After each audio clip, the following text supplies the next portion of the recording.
प्यारे साथियों नमस्कार। स्वागत है आप सभी का आपके प्यारा सा यूट्यूब चैनल अनुसार हिंदी यूट्यूब चैनल पर। मैं उम्मीद करता हूं आप सभी कोई मस्त होंगे। सो प्लीज हंसते रहिए, मुस्कुराते रहिए, स्वस्थ रहिए और मन लगा करके पढ़ाई करते रहिए। प्यारे साथियों, आज के इस वीडियो के माध्यम से हम आपको बताने वाले हैं, वैसे तो पत्र लेखन का मैं ऑलरेडी वीडियो बना चुका हूं, आप देखे भी होंगे, लेकिन आज आपके बोर्ड एग्जाम में पूछे जाने वाले आवेदन पत्र के बारे में मैं बताने वाला हूं कि आवेदन पत्र कैसे लिखा जाता है। वैसे पत्र दो प्रकार के मुख्यतः होते हैं, एक औपचारिक पत्र और एक अनौपचारिक पत्र। जो अपने सगे संबंधी रिलेशन वाले के लिए, माँ पापा भाई दोस्त, इन सब के लिए जो लिखा जाता है पत्र, उसको अनौपचारिक पत्र कहा जाता है। और औपचारिक पत्र में आ जाता है शिकायती पत्र हो जाता है, आवेदन पत्र हो जाता है, मांग आदेश पत्र हो जाता है, जिसमें आप प्रधानाचार्य को लिखते हैं, किसी बैंक कर्मचारी को लिखते हैं, बिजली विभाग में लिखते हैं, मतलब विभिन्न प्रकार की चीजों को, तो वो हो जाता है औपचारिक। ठीक है, तो आज औपचारिक पत्रों में हम एक आवेदन पत्र की चर्चा करते हैं और आवेदन पत्र कैसे लिखा जाता है इस पे हम लोग चर्चा करते हैं। और आज के बाद आपको कभी दिक्कत नहीं होगा।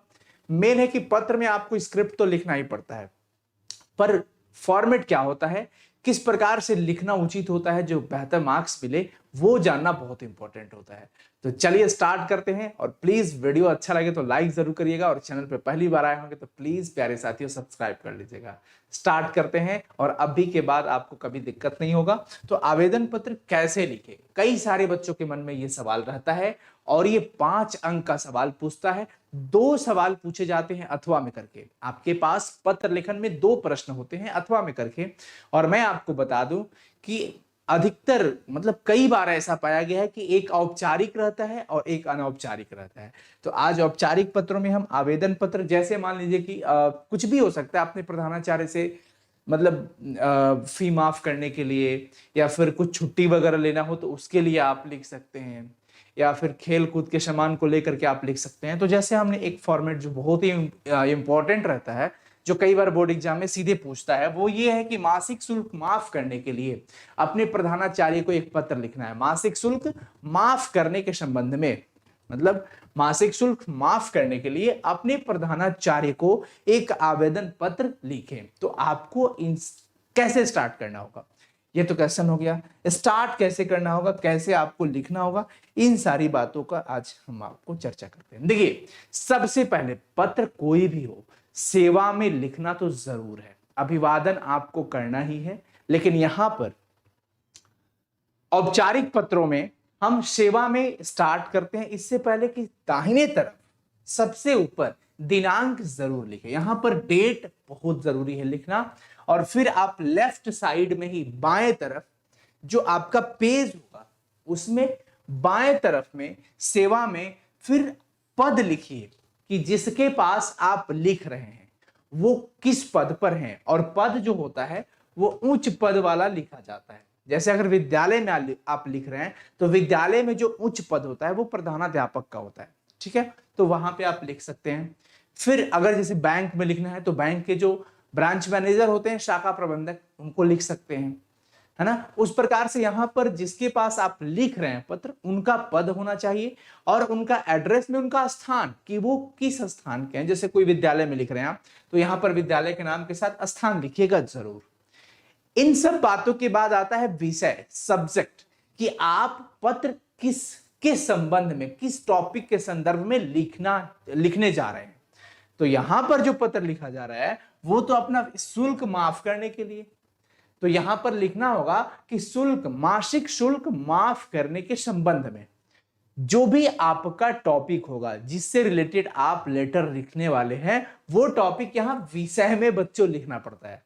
ठीक है, उसके बाद महाशय, महाशय से कॉमा देकर के यहां से आपका स्क्रिप्ट तैयार होता है। और कम से कम 3 से 4, मैक्सिमम 5-6 लाइन तक आप अपनी बातों को अपने शब्दों में, जैसे आप जो भी आपका टॉपिक है, कि हाँ हमारे पिताजी बहुत गरीब है, या फिर हमारे फैमिली में 7-8 लोग हैं, मेंबरशिप में मेंबर 8 मेंबर हैं, कमाने वाले सिर्फ पिताजी हैं, उनकी आय बस पारिवारिक खर्चे तक ही सीमित रह पाती है, हमारी पढ़ाई के लिए पैसे कम पड़ जाते हैं। जो भी आपका आइडिया है, जो भी आपका स्क्रिप्ट है, जो भी आप उसमें कंटेंट लिखना चाहते हैं, वो यहां से लिखे। अब चूंकि पूरे कंटेंट को 2 भाग में बांटा जाता है, एक तो यहां से वहां तक अपनी मैटर लिख लिया, उसके बाद हम यहां से पैराग्राफ चेंज करते हैं और यहां से लिखना स्टार्ट करेंगे।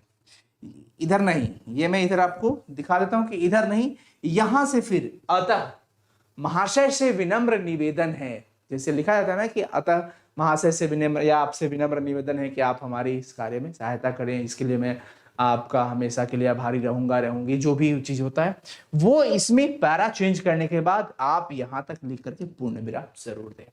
विषय जब आप लिखते हैं तो विषय लिखने के बाद पूर्ण विराम देना बहुत ही अनिवार्य है। तो इस तरीके से लास्ट में आप इधर सबसे नीचे आप लिख सकते हैं सधन्यवाद। सधन्यवाद मतलब धन्यवाद सहित दिनांक लिख सकते हैं सबसे नीचे लेफ्ट साइड में। दिनांक में महीना का नाम अक्षरों में लिखना बड़ा ही बेहतर होता है, ठीक है ना। तो जैसे मान लीजिए कि अभी आज कितना तारीख हो गया, 9 तारीख, 9 जुलाई है तो 9 जुलाई लिख देंगे, जुलाई लिख देंगे। 10 जुलाई है तो 10 जुलाई लिख देंगे, 8 जुलाई है तो 8 जुलाई, जुलाई में जुलाई।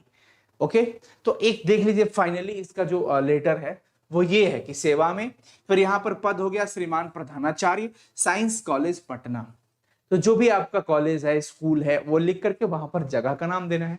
विषय लिखना होता है कि मासिक शुल्क माफ करने हेतु आवेदन। आप ये जो आवेदन पत्र लिख रहे हैं वो किस संबंध में लिख रहे हैं, किससे रिलेटेड लिख रहे हैं, तो रिलेटेड तो यही था ना कि मासिक शुल्क माफ करना है, मंथली फी माफ करना है। फिर वहां से सविनय निवेदन है कि मैं आपके कॉलेज में 12वीं का छात्र हूं या छात्रा हूं। अगर बच्ची लिखती है तो छात्रा लिखेंगी। मैं निर्धन परिवार से हूं, निर्धन का मतलब होता है गरीब, मैं निर्धन परिवार से हूं। 7 सदस्यों वाले परिवार की आय का एकमात्र स्रोत मेरे पिताजी की अल्प आय है। 7 सदस्यों का जो चलाना है, खर्च है, एक पिताजी है कमाने वाले, अल्प आय ही है। परिवार का भरण पोषण भी सुचारू रूप से नहीं हो पाता है। आप अपना इसमें लिख सकते हैं, ये भी लिख सकते हैं, कोई दिक्कत वाली बात नहीं है। तो भाई परिवार का जब भरण पोषण नहीं हो पा रहा है अच्छे से, तो ऐसी स्थिति में मेरी पढ़ाई का खर्च एक अतिरिक्त भार हो गया है जो कि नहीं हो पा रहा है। अतः यहां पे छूट गया है, अतः मैं आपसे प्रार्थना करता हूं या करती हूं कि आप मेरा मासिक शुल्क माफ करने की कृपा प्रदान करें या कृपा करें, जिससे मैं अपनी पढ़ाई जारी रख सकूं। आपको मैं पूर्ण विश्वास, क्योंकि आप फी माफ करने की बात कर रहे हैं, तो दुनिया में बहुत सारे ऐसे बच्चे हैं गरीब हैं, लेकिन पढ़ना कौन चाहता है, ये भी बहुत एक अच्छी बात होती है। और यहां पर जो भी प्रधानाचार्य के पास आप लिख रही हैं, तो उनका एक पॉइंट आएगा कि आप उनको यकीन दिलाएं कि अगर मैं आपकी मदद करता हूं, अगर मैं स्कूल का फी जो है माफ कर देता हूं, तो क्या आप इस काम में 100% दे पाएंगे या दे पाएंगी, इस बात का निश्चय विश्वास दिलाइए एक लाइन लिख करके कि मैं आपको पूर्णतः विश्वास दिलाता हूं या दिलाती हूं कि अपने आचरण और पठन पाठन में आपको किसी शिकायत का मौका नहीं दूंगा, मौका न दूंगा।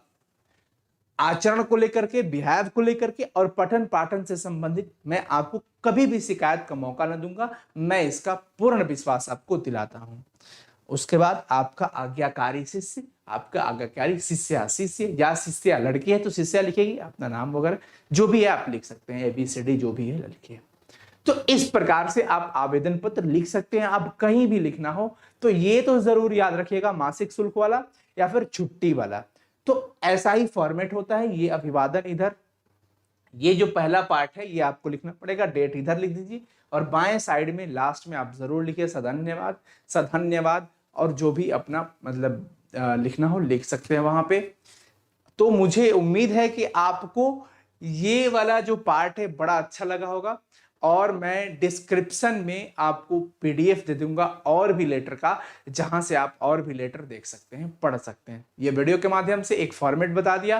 तो ऑल द वेरी बेस्ट। कैसा लगा ये वीडियो जरूर कमेंट सेक्शन में बताइएगा।